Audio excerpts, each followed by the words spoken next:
An escaped inmate that's been on the run since Tuesday is now back behind bars. We're hearing today from two women charged in the beating death of an 86-year-old woman in Rockcastle County. And the Social Security Administration has announced today that disability benefits for hundreds of Eastern Kentucky residents will be restored. Tracking, alerting, protecting.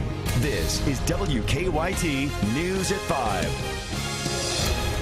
Good afternoon. A jail escapee who took off in Estill County earlier this week armed with a machete is now back in police custody. State police arrested 37-year-old Jason Gay this morning on Eck Hollow Road. Investigators say he was caught after someone in the area saw him on a bicycle and recognized his description. WKYT Sam Smith is tracking the case. It's our top story at 5.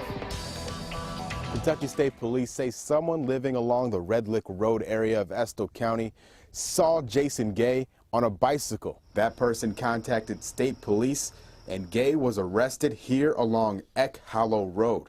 He's been on the run since Tuesday. Police say he was being transported from Laurel County to Estill County to see a judge Tuesday morning. He somehow slipped out of the cruiser. From there, police say he stole a truck from the Irvin water plant. That truck was later found, but Gay was still missing. So was the machete that was inside the truck. Gay was considered to be a danger to the public. He was arrested this morning without incident. He did not have the machete on him.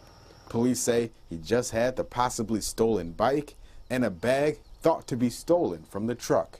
Anytime someone like this is on the loose, you know, everybody is a little on edge, and that's understandable, but you just have to take extra precautions. Gay now faces new charges for his escape and theft of that truck. In Estill County, Sam Smith, WKYT. Kentucky State Police don't believe anyone helped Gay after he escaped. They say he seemingly wandered around the county until he was caught.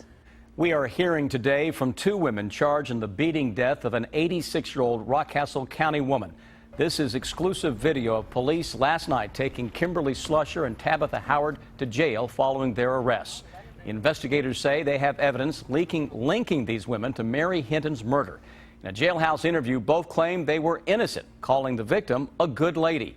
WKYT's Monique Blair is at the live desk now with the latest. Monique. Well, Sam, investigators say 86-year-old Mary Hinton was in her home on Red Hill Road Tuesday evening when Kimberly Slusher and Tabitha Howard broke in and killed her.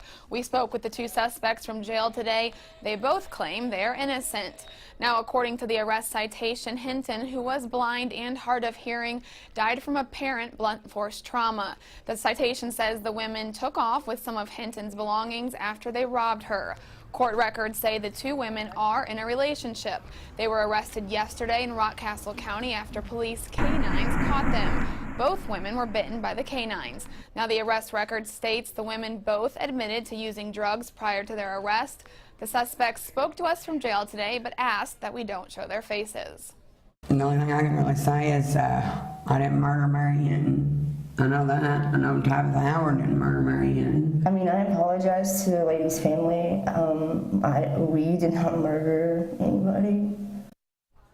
Court records state that the investigation revealed witnesses and evidence that put both of the accused suspects inside Hinton's home. At the live desk, Monique Blair, WKYT. Slusher and Howard will be arraigned on their long list of charges, including murder and robbery, on Monday morning. Disability benefits will be restored for hundreds of Kentuckians after the Social Security Administration suspended them last month. A judge granted a motion today to allow attorney Eric Kahn's former clients to continue receiving disability payments until a government review process is complete. The government claims Kahn used false information to secure benefits.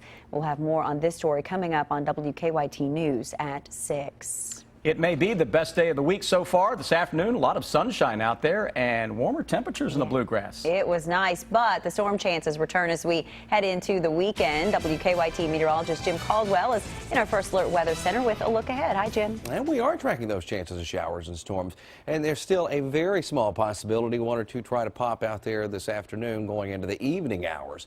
We look outside for you all across Kentucky. We're looking at Corbin here in Lexington, and right here out behind the station, as a matter of fact. And then you're looking at Richmond and Frankfort, all of us running in the upper 70s or low 80s. Majority in the low 80s. But the one common thing that every area has is we are seeing some of the blue skies. Yesterday, it was only in 1 or 2 locations, Corbin being one of those, which allowed them to warm up quite a bit more compared to everybody else. Out there for us now, we track more cloud cover, a little moisture trying to come together for our friends in southeastern Kentucky, the same zone that got in on the only showers and thunderstorms yesterday. Well, they're a little bit cooler down there as well, down to 75. You compare that to the 81-degree reading in Lexington and more low 80s throughout all of central Kentucky.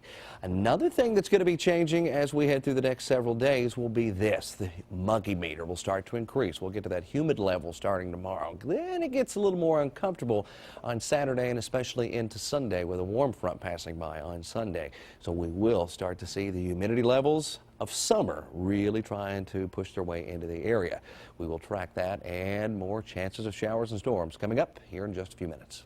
All right, Jim, thank you. The man charged in a deadly hit-and-run case in central Kentucky went before a judge this afternoon. Our county-by-county coverage begins in Scott County. The Georgetown News graphic reports that Benny Vanderpool pled not guilty to charges of leaving the scene of an accident, driving on a suspended license, and failure to maintain insurance. Police say 20-year-old David Bell died after being hit while walking along US 25 early Monday. The judge set Vanderpool's bond at $20,000 cash. His preliminary hearing is set for 1 on June 11th.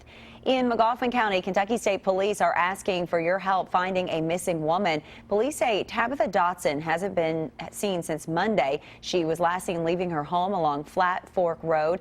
Dotson is 40 years old, 4 feet 11, and weighs about 195 pounds. She was last seen wearing blue jeans, a black shirt with fire flames, and black boots. Lexington police issued a warning to drivers, and it appears they're following up on their word. Officers began extra enforcement around road construction at Clay's Mill and Wellington Way, and last week, so far, police say they have given out 114 tickets to people who turn left from Clay's Mill Road onto Wellington. Left turns have been temporarily suspended because of the construction there. There are signs warning drivers. Police recommend drivers who need to turn left use Stone Road or Keefshire Way instead of Wellington Way.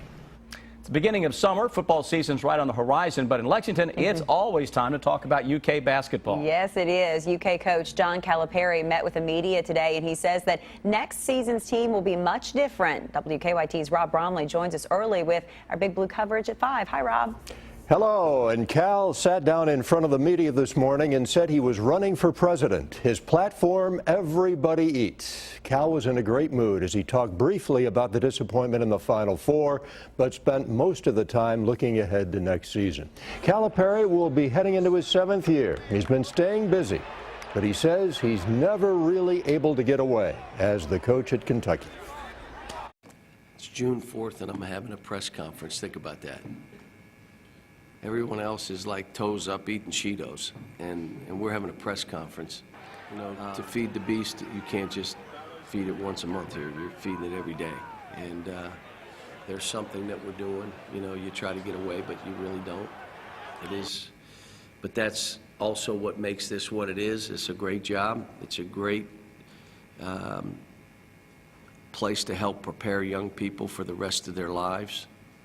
Coming up at 5:30, how does Cal feel about the upcoming season? He's lost a ton of talent with 7 players leaving. I'll have that coming up in the next half hour. All right, Rob, thanks so much. Now there are 11. Former Texas Governor Rick Perry has officially entered the Republican presidential race, and hopes of finding any more survivors inside a capsized cruise ship in central China is fading. Just a few months after announcing plans for a new facility in Bullitt County, Four Roses Distillery broke ground on an expansion in Anderson County. We'll have details on that coming up at 5:30.